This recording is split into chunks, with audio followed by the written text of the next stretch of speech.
Isa na nga marahil ang teknolohiya sa mga bagay na hindi mawawala sa buhay ng tao.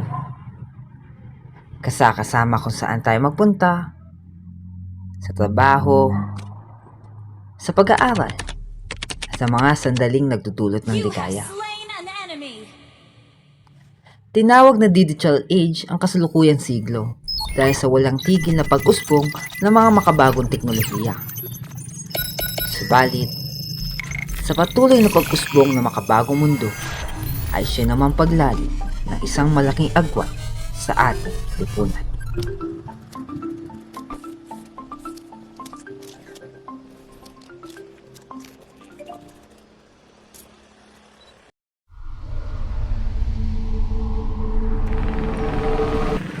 Isang masikip na eskinita at lubak na daan ang matatagpuan sa loob ng bayan ng Bustos, Bulacan. Mangangalakal, yan ang trabaho ni Lenlen, isang estudyanteng nag-aaral sa Bulacan State University, Bustos Campus. Pagpasok sa eskwela, dire-diretso si Lenlen sa kanilang silid-aralan upang mag-aral at makihalubilo sa kanyang mga kaklase.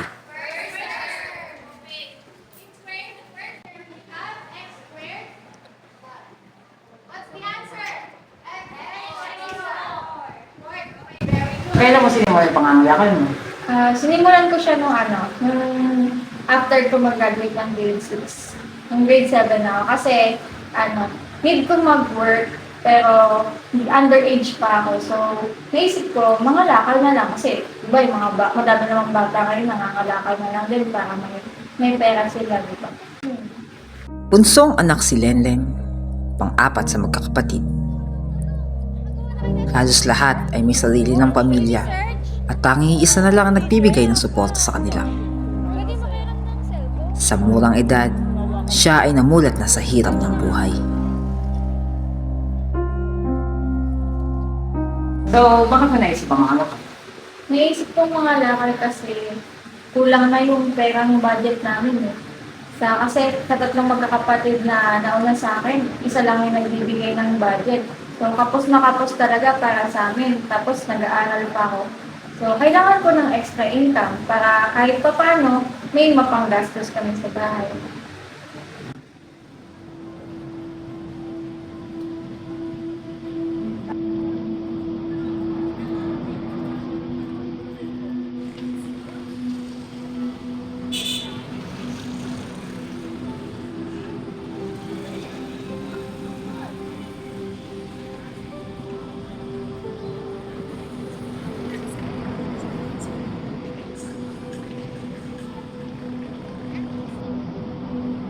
Pagtapos ng klase ay agad-agad na uuwi si Lenlen. Halos 1 kilometro ang layo ng bahay mula sa paaralan hanggang sa kanyang tahanan.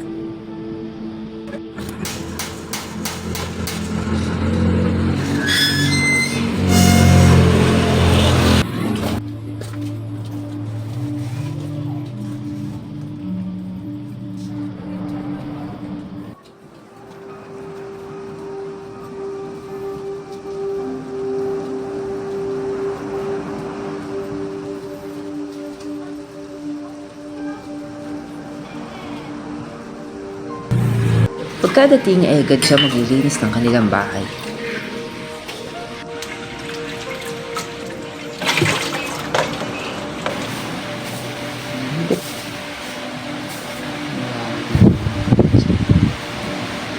Kuha ng isang supot si Lenlen nang sa gayon ay meron siyang paglalagyan.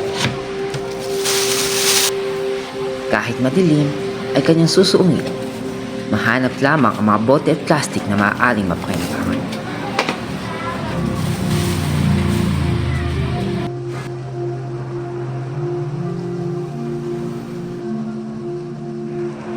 Hindi madali, ngunit kailangan gawin. Yan ang palaging sambit ni Lenlen.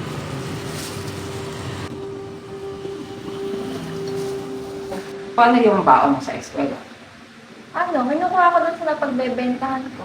Nung nakaraang araw, kuha ko ng mga 20, gano'n, pambili ng pagkain. Or minsan, di na lang. Pag wala nga pagbentahan, di na ako kumuha ng pera doon. Tapos, magbaon na lang ako ng kanin at ulam. Kaya di na ako bibili. Paano yan kapag hindi ka nakabenta ng pangangailangan mo?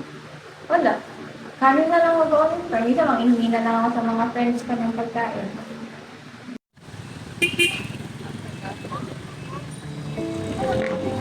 Sa kabilang dako naman ng bayan ng Bilse, papasok naman si Sarah sa eskwela.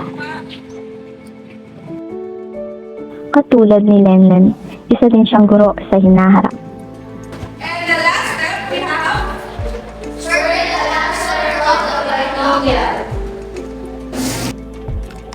Pagkatapos ng mahabang oras ng pag-aaral, siya ay magpapalit upang makapagsimula sa kanyang gawain. Siya ay isang tagalinis, isang estudyanteng namamasukan sa loob ng pamantasan. Bakit mo naisipang pumasok bilang tagalinis ng eskwelahan? Actually, sobrang hirap kasi ng buhay namin. Kasi anim kami magkakapatid. Ako yung panganay, syempre. Sabi nga nila, ako yung unang pag-asa ng pamilya kasi ako yung panganay. Kaya, di ba, syempre, hindi pa ako nakakatapos ng pag-aaral. Kaya ang hirap pumanap ng trabaho. Ang hirap pumanap ng magandang trabaho. Kaya, nung nag-open ng slot yung eskwelahan namin, ginrab ko agad yung opportunity na pumasok doon kahit tagalinis para kahit yung konti lang yung sahod na yun, makakabawas-bawas na rin yan sa iniisip ng pamilya ko para makatulong din ako sa mga magulang ko. Ilan ba kayo sa magkakapatid? Anim kami, ako yung panganay, kaya sobrang hirap talaga kasi tinutulungan ko yung mga kapatid ko. Nag-aaral ako tapos tinutulungan ko pa sila. Tapos tumutulong din ako sa mga magulang ko para kahit papano mabawasan yung paghihirap nila lalo na sa pera. Ganun. Sa pagiging panganay ni Sarah, siya ay nasampan na ng realidad ng buhay.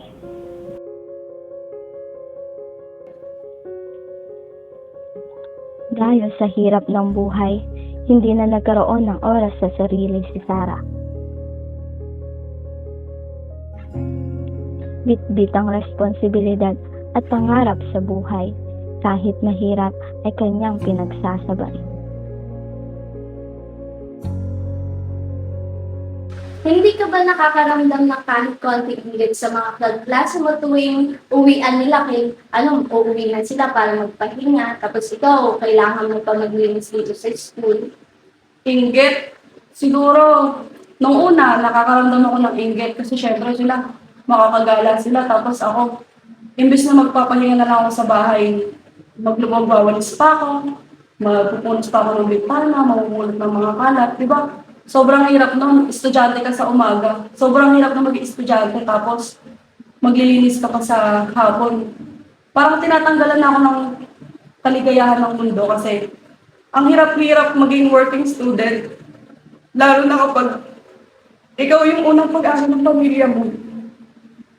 Kasi di ba, sila, nakakapaggala sila. Ako, kailangan kong maglinis ng hindi naman buong school, pero syempre ang hirap-hirap maglinis. Kaya yung inggit, nung una nararamdaman ko yun ngayon hindi na. Kasi, mapapakain ba ako ng inggit? Mapapakain ba ng inggit yung pamilya ko? Mapag-aaral ba ng inggit yung mga kapatid ko? Di ba hindi?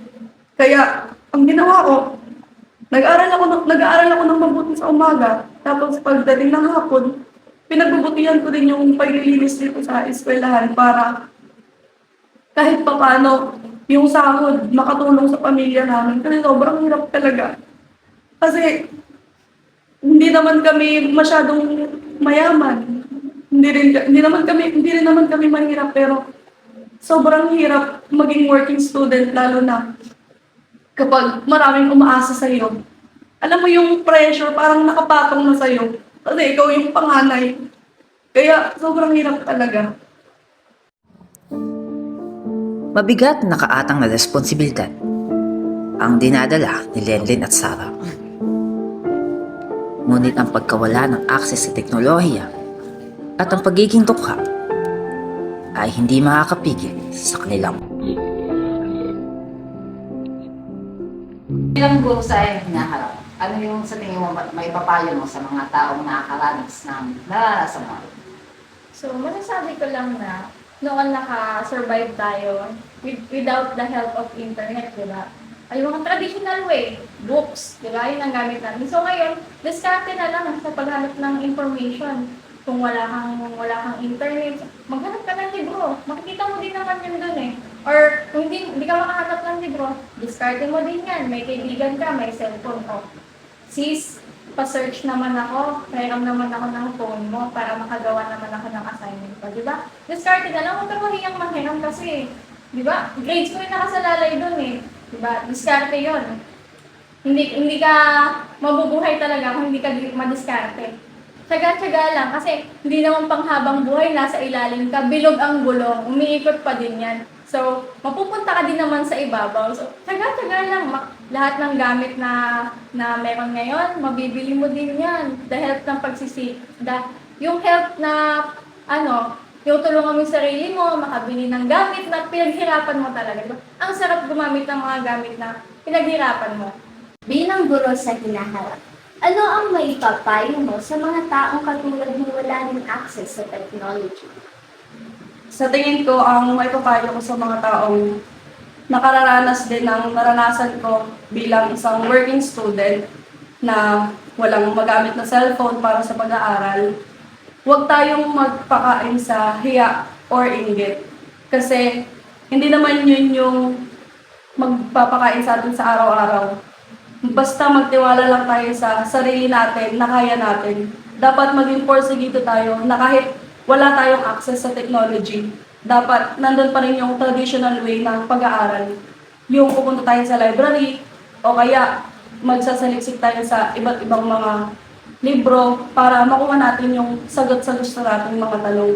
Kaya para sa akin, wala kasing mahirap sa mag-aaral na patuloy na nagsusumikap para sa pangarap. Ang hirap ng buhay ay palaging nandyan. Saan man tayo magpunta, ay palaging nakabalikan. Ngunit sa kabila ng lahat, dugo at pawis at tanging mga sariling kamay ang makakapagpaahon sa ating buhay. Ako si James Medrano. At ako, si Shaina Mahalaga. At ito ang Life Diaries.